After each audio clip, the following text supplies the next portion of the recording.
Subscribe करें हमारा official YouTube channel और बेल आइकन दबाकर पाएं सभी नोटिफिकेशन। प्रदीप विश्वकर्मा जी हमसे जुड़ चुके हैं और वहीं हमारे साथ समाजवादी पार्टी के हैं अभिषेक वाजपेयी जी, वो भी हमसे जुड़ चुके हैं, उनसे हम बातचीत करेंगे।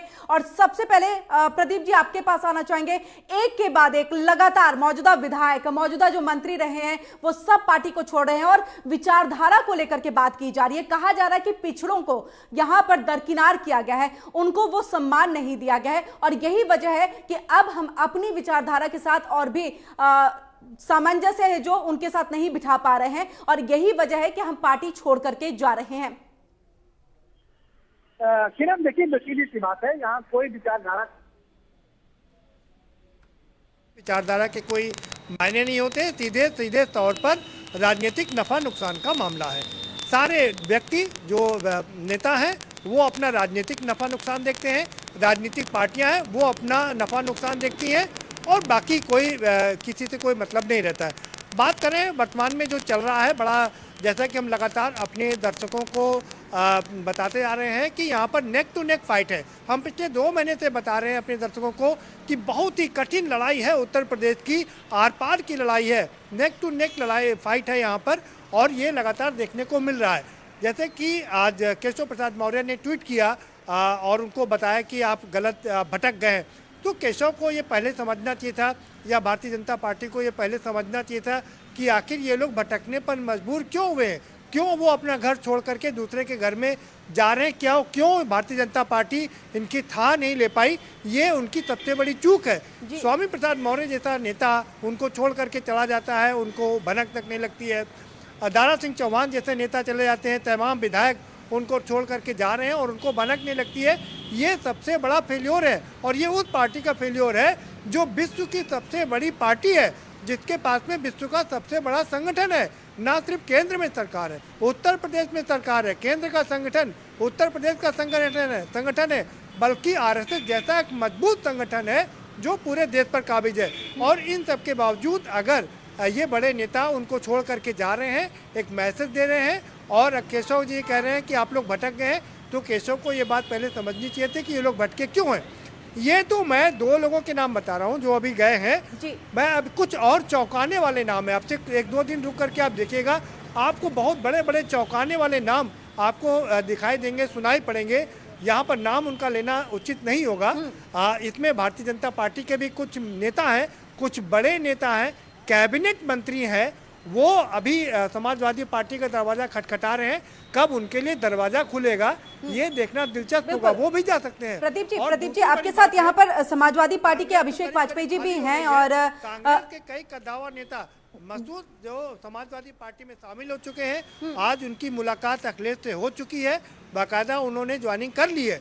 इसके अलावा भी कुछ अभी ऐसे बड़े नेता हैं जो आप जब ये ज्वाइन करेंगे तो आपको लगेगा कि वाकई समाजवादी पार्टी क्या करिश्मा करने जा रही है। लगता ये है कि समाजवादी पार्टी बहुजन समाज पार्टी से मिलकर के चुनाव लड़ रही है, क्योंकि जितने भी बहुजन समाज पार्टी के दिग्गज नेता थे वो सब अब करीब करीब समाजवादी पार्टी में पहुंच रहे हैं और उनके साथ मिलकर के चुनाव लड़ रहे हैं। बिल्कुल प्रदीप जी, आप तक मेरी आवाज आ रही है? प्रदीप जी मेरी आवाज आप तक पहुंच पा रही है? तो फिलहाल प्रदीप जी के पास हमारी आवाज नहीं पहुंच रही है। प्रदीप जी आप तक हमारी आवाज पहुंच रही है?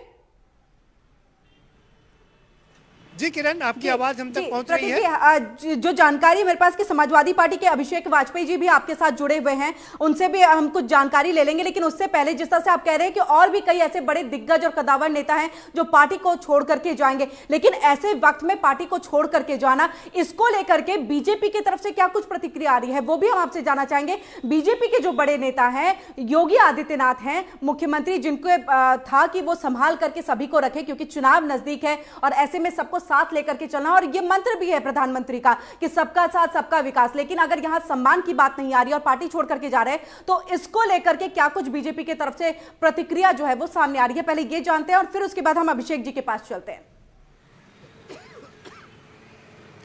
बिल्कुल, देखिए किरण, लगातार डैमेज कंट्रोल करने की कोशिश की जा रही है और ये भी मैसेज देने की कोशिश की जा रही है कि अगर भारतीय जनता पार्टी छोड़ करके 1-2 नेता जा रहे हैं तो बाकी के पार्टी के नेता भी हमारे साथ में लगे हुए हैं। भारतीय जनता पार्टी के साथ में मुश्किल ये है कि उनको अपने विधायकों का टिकट काटना है, क्योंकि एंटी इनकम्बेंसी कम करनी है और पार्टी से लोग छोड़ करके जा रहे हैं। तो अब ये संभालना उनके लिए बड़ा मुश्किल हो रहा है। डैमेज कंट्रोल करना बहुत ही इस समय बहुत ज़रूरी काम है। हालांकि इसके लिए सारे लोगों को लगा दिया गया है। सुनील बंसल को इसमें लगाया गया है, केशव प्रसाद मौर्य को स्पेशली तौर पर लगाया गया है, स्वतंत्र देव सिंह को लगाया गया है। बाकी के जो नेता हैं उन सबको भी इन सब डैमेज कंट्रोल के लिए लगाया गया है कि दूसरे दलों के जो नेता हैं, जो बड़े कद्दावर नेता हैं, जैसे कि नरेश सैनी आज कांग्रेस के उसमें शामिल हुए हैं भारतीय जनता पार्टी में, और समाजवादी पार्टी के एक विधायक भी भारतीय जनता पार्टी का उन्होंने आज दामन थामा है। तो भारतीय जनता पार्टी लगातार एक और जहां डैमेज कंट्रोल करने की कोशिश कर रही है, तो दूसरी ओर मैसेज देने की ये भी कोशिश कर रही है कि सारे नेता हमारे पास भी आ रहे हैं। लेकिन अभी फिलहाल जो पलड़ा दिखाई दे रहा है वो समाजवादी पार्टी का भारी दिखाई दे रहा है। तो एक बात सवाल हो जाए कि बहुत खुशी होगी उनके चेहरे पर, बहुत खुश होंगे जो तस्वीर आ रही है, कुनबा बढ़ रहा है। किरण मैं बिल्कुल, हमारे साथ में इत्तेफाक से समाजवादी पार्टी के एक नहीं बल्कि दो प्रवक्ता, वरिष्ठ प्रवक्ता हमारे साथ हैं। एक अभिषेक वाजपेयी जी हमारे यहाँ बाएं हाथ पे हैं और दूसरा महेंद्र पांडे जी भी हैं जो भारतीय जनता पार्टी में थे और अभी उन्होंने समाजवादी पार्टी का दामन थामा है। हम इन दोनों से चर्चा जरूर करेंगे, लेकिन उससे पहले एक और चीज हम आपको बता दें। एक और जहां जमीन पर ये लड़ाई चल रही है, वहीं बौद्धिक तौर पर भी लड़ाई चल रही है, क्योंकि भारतीय जनता पार्टी में जहां पर मोदी हैं, योगी हैं और संगठन है, बौद्धिक तौर पर मोदी सबसे बड़े नेता माने जाते हैं, क्योंकि वो खुद कहते हैं वो कभी भी छोटा नहीं सोचते हैं। दूसरी तरफ मुलायम सिंह यादव ने कमान संभाल लिया है, ये अपने आप में सबसे बड़ी बात है। बिल्कुल माफ करिएगा। और सबको मालूम है कि मुलायम सिंह यादव वो नेता हैं जो बड़ी बड़ी मुश्किलों को संभाल लेते हैं और सबको साथ लेकर के चलते हैं, तो सबको विश्वास रहता है। और इसके साथ साथ में एक और चीज़ आपको बता दें, शरद पवार भी आकर के अखिलेश के साथ खड़े हो गए हैं। यानी कि अब एक लड़ाई जहां राजनीतिक चलेगी वहां बौद्धिक लड़ाई भी चलेगी, आमना सामना दोनों का होगा। हमारे साथ में लोग हैं, उनसे बात करते हैं। अभिषेक जी, आप बहुत देर से हमारे साथ खड़े हैं, आप बताइए क्या लगता है, लड़ाई बड़ी कांटे की है, नेक टू नेक फाइट अभी भी है? देखिए, बिल्कुल कांटे की लड़ाई तो कहीं पे है ही नहीं।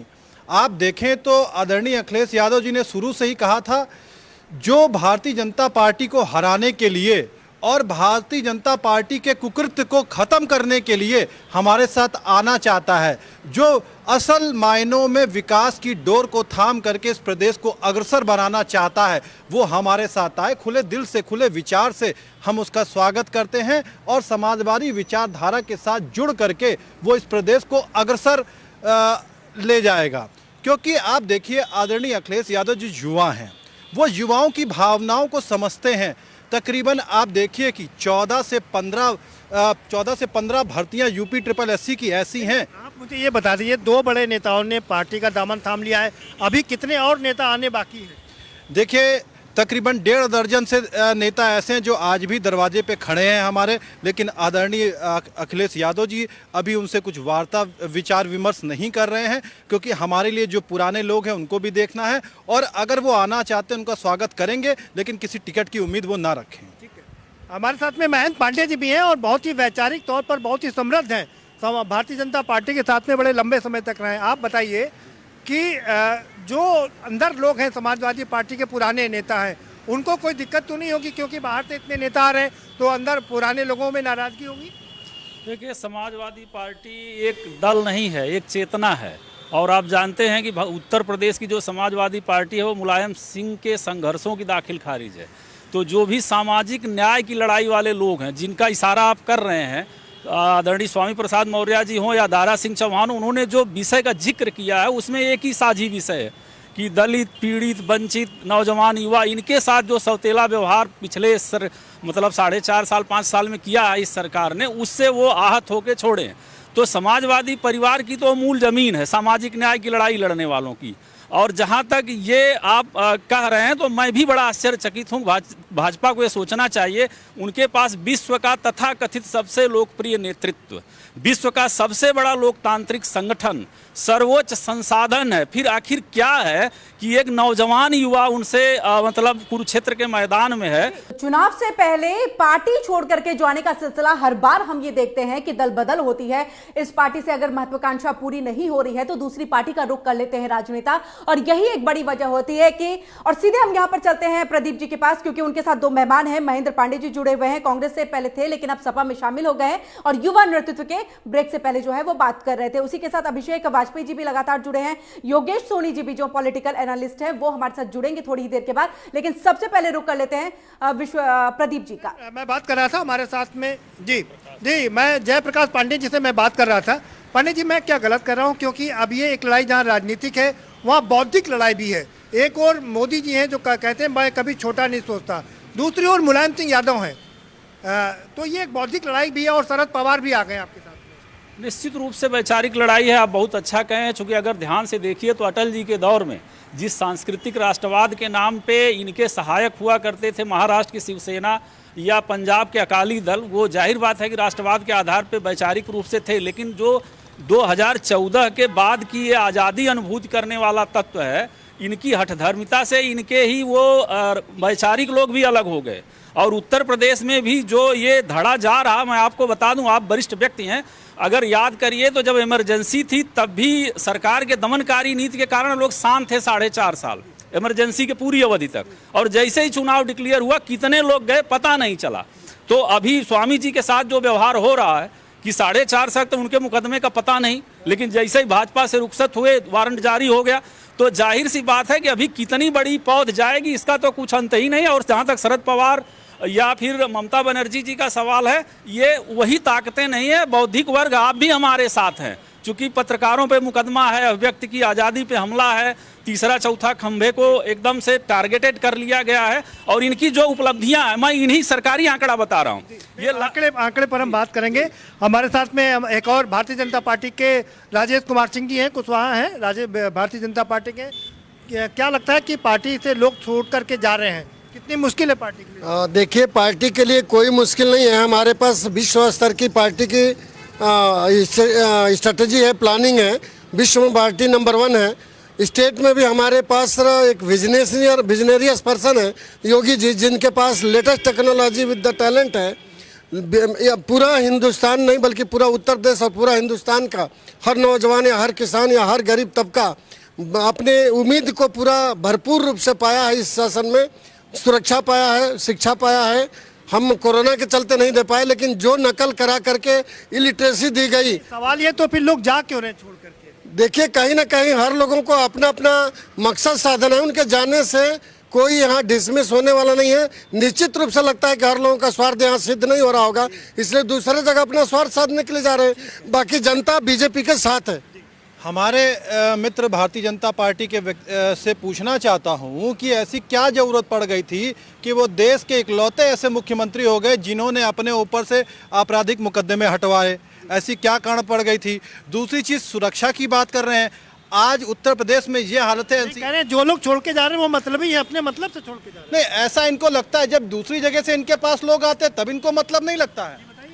देखिए सर, निश्चित रूप से हर आदमी को जिसका ये वही लोग हैं जो बसपा छोड़ के जब भी उनको लगा कि अब बसपा का जमीन खिसक रहा है, इनको लग रहा है कि बीजेपी की जमीन खिसक रही है। बीजेपी ये कहे उनको लगा बसपा का जमीन खिसका तो भाजपा में आए। अब ये इन्हीं की बात से मैं आगे बढ़ाता हूँ। ये पूरी तरह अच्छे व्यक्ति हैं, इन्होंने स्वीकार कर लिया आपके चैनल पे सार्वजनिक रूप से कि अब भाजपा की जमीन खिसक गई है, इसलिए वो दूर बोलने आपने बोलने नहीं आपने बोलने नहीं दिया। एक सेकंड, आपने बोलने नहीं दिया।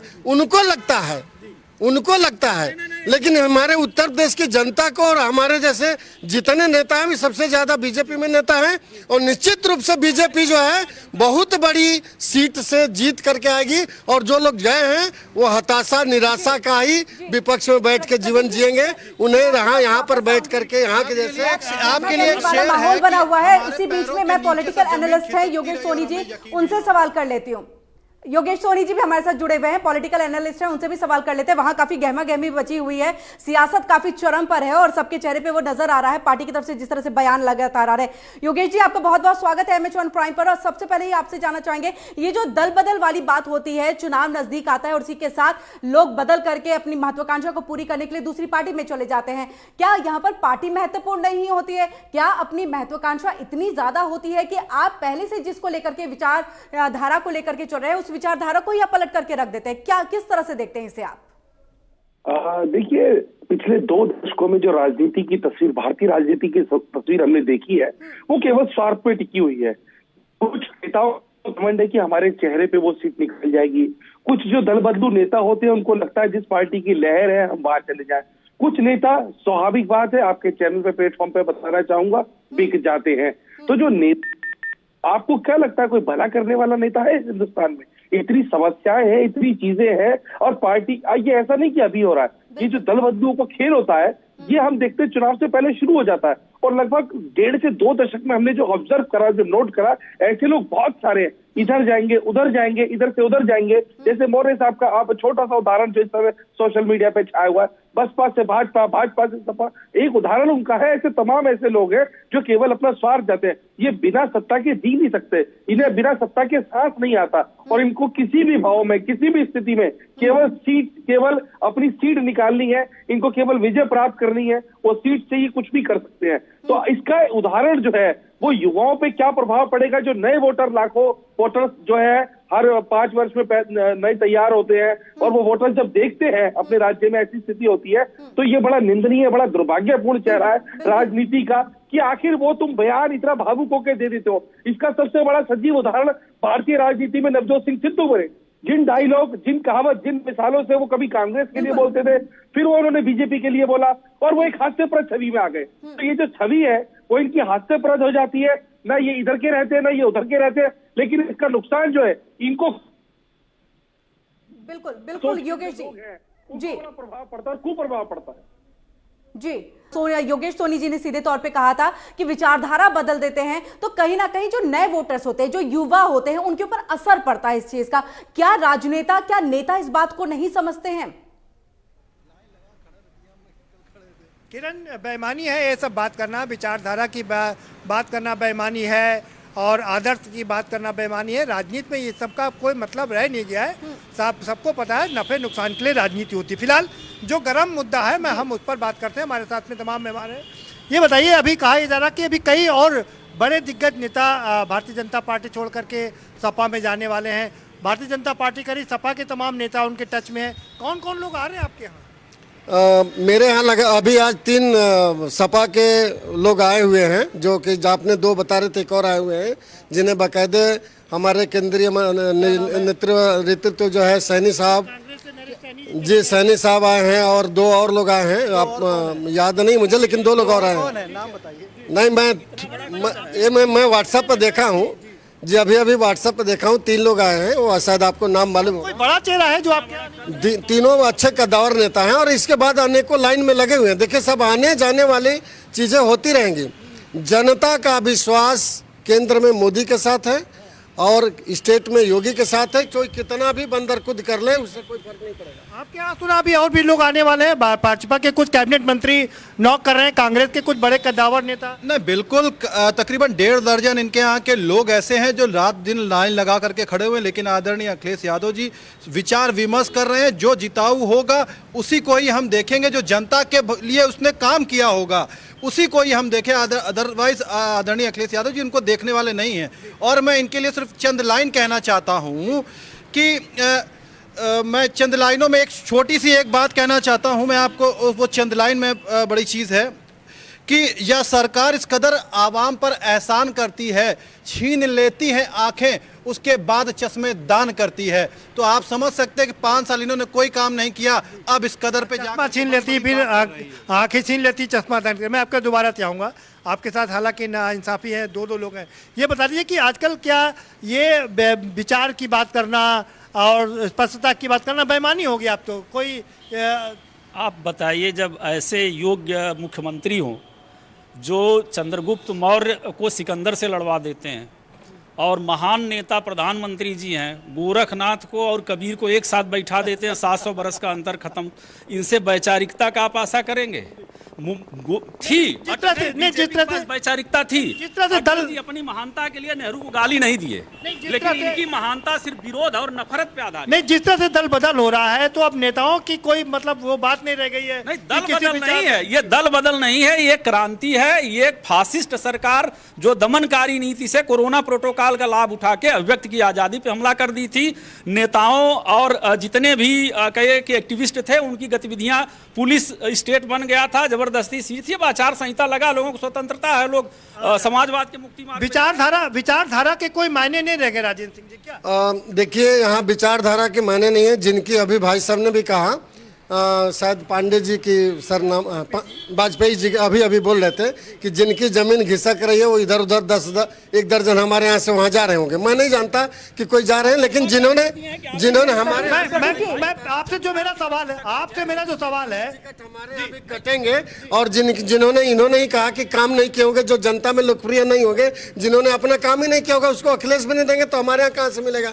ऐसे लोग कहीं भी भटकेंगे, उनको आपने माना ना कि 5 साल आपने काम नहीं किया है, 5 साल आपने काम नहीं किया, आपने मान लिया नहीं, मेरा मानना नहीं है। जिन्होंने जनता के बीच में प्रतीक जी, वक्त हमारे पास बहुत कम बचा हुआ है, और अगर आप वाइंड अप को करते हुए कुछ सवाल अगर करना चाहे जल्दी से। और एक सवाल मेरे जहन में जैसे है, अगर हम 2017 की बात करें तो उस समय बीजेपी में 325 सीटों के साथ बीजेपी आई थी, और 66 में दल बदल वाले जो थे उनको टिकट दिया गया था, और उन्होंने उनमें से 54 जो है वो जीत करके आए थे। तो माना ये भी जाए कि अगर आप दल बदल करके आते भी हैं तो भी आप चुनाव जीत सकते हैं, और यही तस्वीर जो है इस बार भी 2022 में नजर आने वाली है।